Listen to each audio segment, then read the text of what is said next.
Halo, selamat pagi saudara. Kini saatnya kita melihat ada informasi apa saja yang tersaji di Harian Kompas edisi hari ini, Kamis 28 Desember 2023. Di bagian halaman muka saudara ada sebuah judul besar yang mana ini terkait dengan ledakan smelter berulang.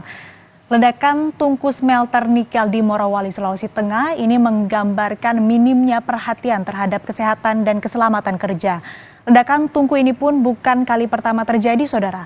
Kalau kita lihat 4 tahun terakhir dari data yang diolah oleh Litbang Kompas, ada lebih dari 3 kasus kecelakaan kerja terjadi di lingkungan smelter.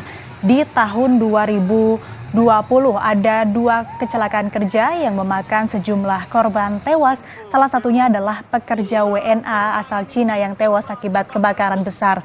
Lalu di tahun 2022, ledakan smelter 2 tungku PT GNI mengakibatkan 2 pekerja meninggal dunia. Dan di tahun ini, saudara, 4 kecelakaan kerja terjadi dan kembali memakan korban jiwa. Terakhir ini peristiwanya terjadi pada 24 Desember lalu yang menewaskan 19 pekerja dan menyebabkan 28 pekerja lainnya terluka akibat ledakan tungku smelter di Morowali, Sulawesi Tengah. Hingga saat ini pun penyebab insiden yang mengakibatkan belasan pekerja tewas dan puluhan pekerja luka-luka itu masih didalami.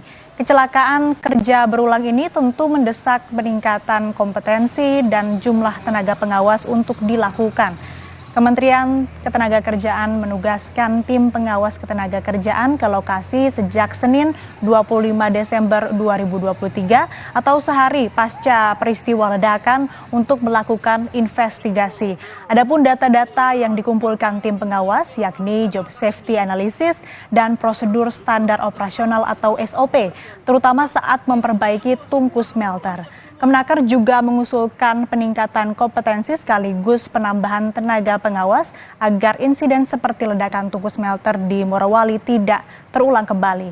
Dan dari bagian halaman muka atau judul besar, kita turun ke bawah, saudara. Ini ada informasi soal mitigasi kerawanan distribusi surat suara. Ini soal pemilu 2024. Distribusi surat suara Komisi Pemilihan Umum memastikan pengadaan dan distribusi logistik pemilu 2024 tahap 2 yang antara lain mencakup surat suara masih berada di rentang waktu yang direncanakan.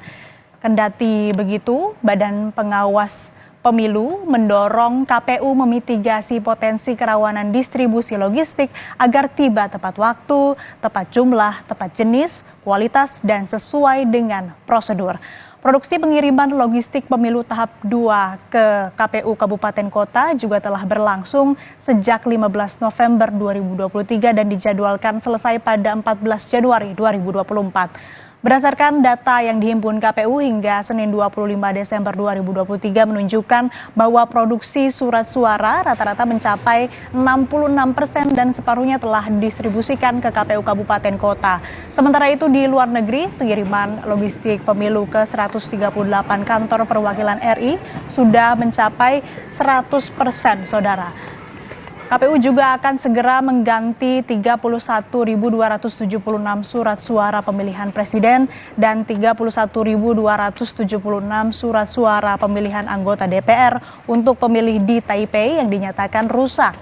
Hal ini menjadi pelajaran bagi KPU untuk melakukan perbaikan, salah satunya dengan memperkuat koordinasi dengan pihak ketiga dalam distribusi logistik. Dan saudara, selengkapnya dapat Anda simak atau dapat Anda akses di Harian Kompas atau melalui kompas.id.